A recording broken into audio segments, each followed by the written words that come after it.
Bayan, magandang hapon po. Marso 5, no? Taong kasalukuyan 2025.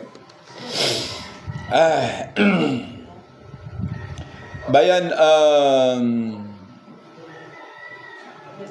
nag-live si Kuya Ed, ang Supremo, tungkol po sa isang concern. At ang concern pong ito ay napakaganda. Hi po sa lahat. Hi po. Thank you po. Thank you. At isang concern na napakaganda po para sa atin lahat.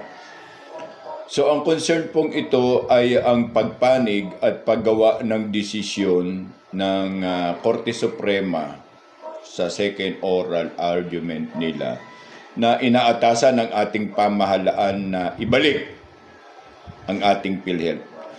Well, sa totoo lang po, siguro since last year around October, inuumpisa na po namin ang pagkalampag sa atin pong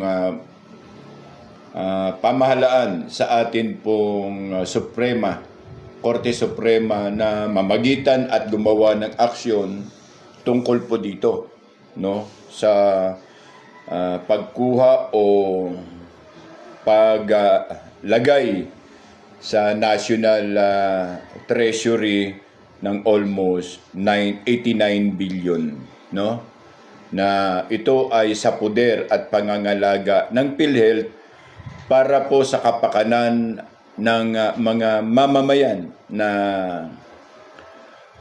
ika nga po ay nasa hospital, pangangailangan sa kalusugan, at kung ano-ano pa na base na rin po sa pangangailangan pang hospital ng atin pong the hope na mamamayan, ika nga direct o indirect contributor.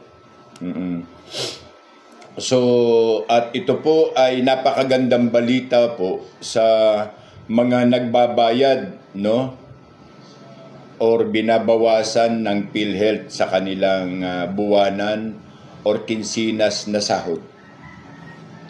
Kaya po nag-live ang Kuya Ed, ang Supremo, tungkol na rin po sa pagpapasalamat na buhay ang ating Panginoon dahil na rin po sa pagpanig sa atin sa katotohanan, no? Na pingkalawan ka man, dilawan ka man, loyalista ka man, DDS ka man, when medical